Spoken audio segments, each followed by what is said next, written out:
ಒಂದು ವಿಶೇಷವಾದ ಸಂದರ್ಭದಲ್ಲಿ ನಾನು ತಮ್ಮನ್ನೆಲ್ಲ ಭೇಟಿಯಾಗಬೇಕಂತೇಳಿ ಬಂದಿದ್ದೀನಿ.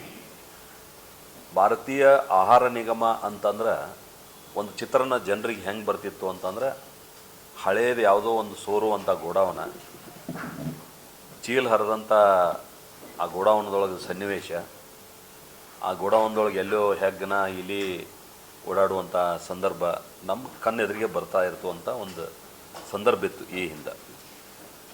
ಅದನ್ನು ಜನನೂ ಅದೇ ರೀತಿನ ಅದ ಅಂಥೇಳಿ ಇನ್ನೂ ಮುಂದುವರಿಬಾರ್ದು ಅನ್ನುವಂಥ ಕಾರಣದಿಂದ ಇವತ್ತು ಏನು ಬದಲಾವಣೆ ಆಗಿದೆ FCI ಅನ್ನುವಂಥದ್ದನ್ನು ತಮ್ಮ ಮೂಲಕ ರಾಜ್ಯದ ಜನರಿಗೆ ಹೇಳಬೇಕನ್ನುವಂಥ ಒಂದು ಪ್ರಯತ್ನವನ್ನು ನಾನು ಮಾಡ್ತಾಯಿದ್ದೇನೆ. ಈಗಾಗಲೇ ಮೈಸೂರು ವಿಭಾಗದಲ್ಲಿ, ಶಿವಮೊಗ್ಗ ವಿಭಾಗದಲ್ಲಿ, ಬೆಂಗಳೂರು ವಿಭಾಗದಲ್ಲಿ, ಈಗ ಬೆಳಗಾವಿ ವಿಭಾಗದಲ್ಲಿ ಈ ರೀತಿಯಾದಂಥ ಸಭೆಗಳನ್ನು ಮಾಡಿ ಅಲ್ಲಿಯೂ ಕೂಡ ಮಾಧ್ಯಮದ ಮಿತ್ರರನ್ನು ಭೇಟಿಯಾಗಿ ಎಲ್ಲ ಸಂಗತಿಗಳನ್ನು ತಿಳಿಸ್ತಕ್ಕಂಥ ಕೆಲಸ ನಾವು ಮಾಡಿದ್ದೀವಿ.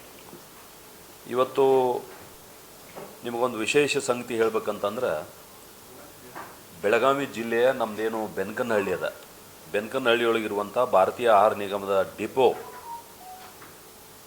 ಸೌತ್ ಇಂಡಿಯನ್ ಇದರೊಳಗನೆ ಅಂದ್ರೆ ದಕ್ಷಿಣ ರಾಜ್ಯಗಳಲ್ಲಿ ಅತ್ಯುತ್ತಮ ಡಿಪೋ ಅಂಥೇಳಿ ಇತ್ತೀಚೆಗೆ ಕೇಂದ್ರ ಸರ್ಕಾರದಿಂದ ಒಂದು ಪ್ರಶಸ್ತಿಯನ್ನು ಅದು ಪಡ್ಕೊಂಡದ. ಯಾವುದು? ಬೆನಕನಹಳ್ಳಿಯ ಡಿಪೋ. ಸುಮಾರು 24,000 ಟನ್ ಅಲ್ಲಿ ಸಂಗ್ರಹ ಆಗ್ತದೆ ಇಡೀ ಜಿಲ್ಲೆಗೆ ಪೂರೈಕೆ ಮಾಡುವಂಥ ದೃಷ್ಟಿಯಿಂದ. ಅದನ್ನು ಹೊರತುಪಡಿಸಿ ನಮ್ಮದು ಇಲ್ಲಿ ಇದು ಯಾವ ಏರಿಯಾ ಇದು? ಆಟೋನಗರದಲ್ಲೂ ಕೂಡ ಗೋಡೌನ್ ಇದೆ.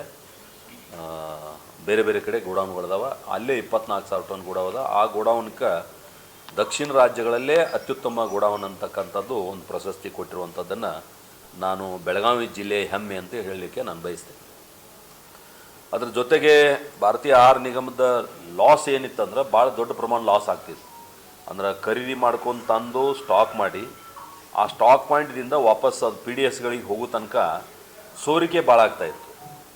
ಆದ್ರೆ ತಮಗೆಲ್ಲ ಅತ್ಯಂತ ಖುಷಿ ಕೊಡ್ತಕ್ಕಂಥ ಒಂದು ಸಂಗತಿ ಅಂದ್ರೆ, ಕಳೆದ 5 ವರ್ಷಗಳ ಅವಧಿಯಲ್ಲಿ, ನಾನು ಅಧ್ಯಕ್ಷರಾಗಿ 6 ವರ್ಷ ಆಗಿದೆ, ಕಳೆದ 5 ವರ್ಷಗಳ ಅವಧಿಯಲ್ಲಿ ಶೂನ್ಯ ಸೋರಿಕೆ, ಅಂದ್ರೆ ಒಂದು ಕಾಳು ಎಕ್ಸ್ಟ್ರಾ ಅಲ್ಲಿ ಲಾಸ್ ಆಗಿಲ್ಲ ಅನ್ನುವಂಥದ್ದನ್ನು ಈ ಸಂದರ್ಭದಲ್ಲಿ ಅತ್ಯಂತ ಅಭಿಮಾನದಿಂದ ತಮಗೆ ಹೇಳಲಿಕ್ಕೆ ನಾನು ಬಯಸ್ತೇನೆ.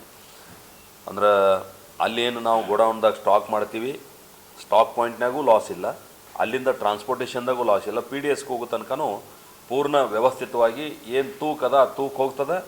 ಮತ್ತು ಕ್ವಾಲಿಟಿ, ಕ್ವಾಂಟಿಟಿ, ಕ್ವಾಲಿಟಿ ಇವೆರಡದ್ರೊಳಗೆ ನೋ ಕಾಂಪ್ರಮೈಸ್, ಜೀರೋ, ಅಂದರೆ ಶೂನ್ಯ ಇದನ್ನು ನಾವು ಮಾಡಿದ್ದೀವಿ, ತಂದಿಟ್ಟಿದ್ದೀವಿ ಅನ್ನುವಂಥದ್ದು ಕೂಡ ತಮ್ಮ ಗಮನಕ್ಕೆ ತರ್ತಾ ಇರ್ತೀನಿ. ಮತ್ತು ವಿಶೇಷವಾಗಿ ಇನ್ನೊಂದು ಅಂಶವನ್ನು ನಾನು ತಮ್ಮ ಗಮನಕ್ಕೆ ತರಬೇಕಂದ್ರೆ, ಭಾರತೀಯ ಆಹಾರ ನಿಗಮ ಹುಟ್ಟಿದಾಗಿಂದ ಕರ್ನಾಟಕ ರಾಜ್ಯದೊಳಗೆ ಏನು ಆಹಾರಗಳನ್ನು ಪರ್ಚೇಸ್ ಮಾಡಿ, ಧಾನ್ಯಗಳನ್ನು ಪರ್ಚೇಸ್ ಮಾಡಿ ಡಿಸ್ಟ್ರಿಬ್ಯೂಷನ್ ಮಾಡ್ತಿದ್ದೀವಿ, ಸರ್ವಕಾಲಿಕ ದಾಖಲೆ ಅನ್ನುವಂಗೆ 54.5 ಲಕ್ಷ ಮೆಟ್ರಿಕ್ ಟನ್ ಆಹಾರ ಧಾನ್ಯಗಳನ್ನು ಸಂಗ್ರಹಿಸಿದ್ದೀವಿ. ಇಲ್ಲಿ ತನಕ ಏನು ನಾವು ಸಂಗ್ರಹ ಮಾಡಿದ್ದೀವಿ ಅದೆಲ್ಲದರ ರೆಕಾರ್ಡ್ ಮುರಿದು ಇವತ್ತು ಹೈಯೆಸ್ಟ್ ಆಹಾರ ಧಾನ್ಯಗಳನ್ನು ನಾವು ಸಂಗ್ರಹ ಮಾಡಿದ್ದೀವಿ ಅನ್ನುವಂಥದ್ದನ್ನು ಕೂಡ ಈ ಸಂದರ್ಭದಲ್ಲಿ ನಾನು ತಮ್ಮ ಗಮನಕ್ಕೆ ತರಲಿಕ್ಕೆ ಬಯಸ್ತೇನೆ. ಮತ್ತು ನಾವೇನು ಮಾಡಿದ್ದೀವಿ ಇತ್ತೀಚೆಗೆ ಅಂತಂದ್ರೆ, ಏನು ಗೋಡೌನ್ ಇದ್ದು ಆ ಗೋಡೌನ್ಗಳು ಮ್ಯಾನ್ಯುವಲ್ ಆಗಿ ಹ್ಯಾಂಡಲ್ ಆಗ್ತಿದ್ದು. ಅಂದರೆ ರಿಪೋರ್ಟ್ ಕೈಲೇ ಬರಿತಿದ್ರು, ಅವೇನು ಬರಿತಿದ್ದು ಅದಕ್ಕೆ ಕರೆ ಆಗ್ತಿತ್ತು. ಈಗ ಹಂಗಲ್ಲ. ಆ ಗೋಡೌನ್ಗೆ ಒಂದು ಟ್ರಕ್ ಬಂದು ನಿಂತಂದ್ರೆ ಕಾಟ ಮೇಲೆ ಅದು ಡಿಜಿಟಲ್ ಆಗಿ ಆಟೋಮೆಟಿಕ್ ರೆಕಾರ್ಡ್ ಆಗಿಬಿಡ್ತದೆ. ನಮ್ಮ ಕಂಪ್ಯೂಟರ್ನಲ್ಲಿ ಕಾಟದ ಮೇಲೆ ಬಂದಿದ್ದನ್ನು ಯಾರೂ ಮ್ಯಾನ್ಯುವಲ್ ಬರೆಯುವಂಥದ್ದಿಲ್ಲ, ಅದರ ತೂಕ ರೆಕಾರ್ಡ್ ಆಗಿಬಿಡ್ತದೆ ಕಂಪ್ಯೂಟರ್ನಾಗ. ಅದು ಒಂದು ವಿಶೇಷ ಇರುವಂಥದ್ದು. ಮತ್ತು ಅಲ್ಲಿ ನಾವು CCTVಗಳನ್ನು ಹಾಕಿದ್ದೀವಿ. ಯಾರು ಬಂದರು, ಯಾರು ಹೋದರು, ಗೋಡೌನ್ದಾಗ ಯಾರು ಎಂಟ್ರಿ ಆಗಿದ್ರು ಅನ್ನುವಂಥದ್ದು ಕೂಡ CCTV ಕ್ಯಾಮ್ರಾದೊಳಗೆ ದಾಖಲೆ ಆಗುವಂಥದ್ದು. ಮತ್ತು ಇನ್ನೊಂದು ಏನು ಮಾಡಿದ್ವು ಅಂದ್ರೆ, ಇಲಿ ಹೆಗ್ಗಣ ಒಂದು ವೇಳೆ ಗೋಡೌನ್ದಾಗ ಬಂದ್ರೆ ಅಲಾರಾಮ್ ಆಗಿಬಿಡ್ತದೆ. ಆ ಆಧುನಿಕ ತಂತ್ರಜ್ಞಾನಗಳನ್ನು ಉಪಯೋಗ ಮಾಡಿ ಅಲಾರಾಮ್ ಮಾಡುವಂಥದ್ದನ್ನು ಕೂಡ ಇವತ್ತು ಕೆಲವು ಕಡೆ, ಎಲ್ಲ ಕಡೆ ಆಗಿಲ್ಲ, ಕೆಲವು ಕಡೆ ಅದನ್ನು ಕೂಡ ನಾವು ಅಳವಡಿಕೆ ಮಾಡಿದ್ದೀವಿ. ಅದ್ರ ಜೊತೆಗೆ ವೆದರ್ ಕಂಡೀಷನ್, ಅಂದರೆ ನಮ್ದು ಏನಾಗ್ತದೆ,